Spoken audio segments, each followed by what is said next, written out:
Hello again, it's Matt Thomas aka King Unique back again for Sonic Academy, looking at some interesting kind of showroom patches I've made for the Anna 2 synth based on the soundtrack to the two Blade Runner films. We're going to look at the 2049 Blade Runner now.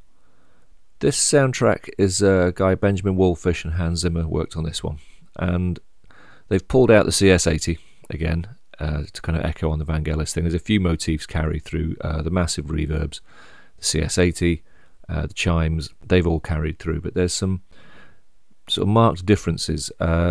Straight away they're kind of playing with the ideas of the sort of original score's motifs.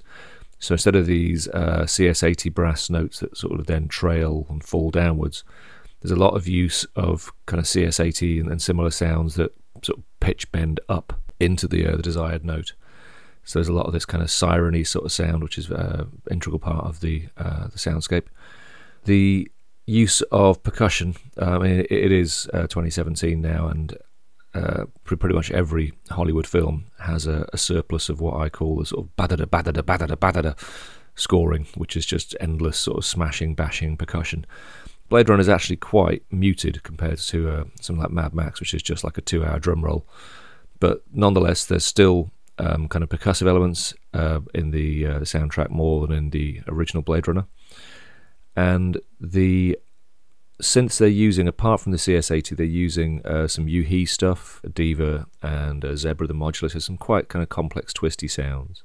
Probably the single biggest motif is the use of distortion. The whole soundtrack at times becomes incredibly overdriven and abrasive, and it really underlines some of the emotional intensity in the film, even without a great deal happening in terms of sort of melody and structure.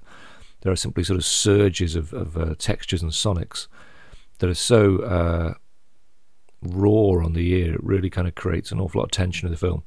So I've picked out a lot of that in this patch. It's a good quarter, I would say, of the tone of this patch is to do with overdriving elements.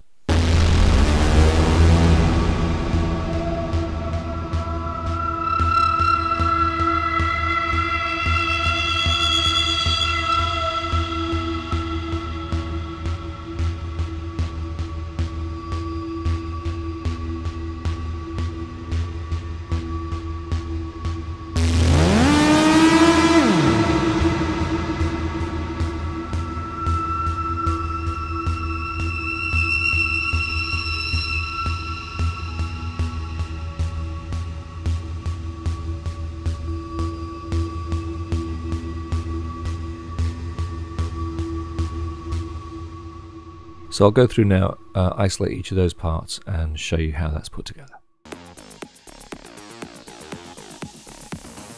Thanks everybody for watching, commenting and indeed liking. We really do appreciate all the support we get here on our Sonic Academy YouTube channel. So if you found this video super useful, please, we'd love you to hit the subscribe button. We update the YouTube channel every week with new content. And if you want to watch some more relevant content, just click on the videos beside me.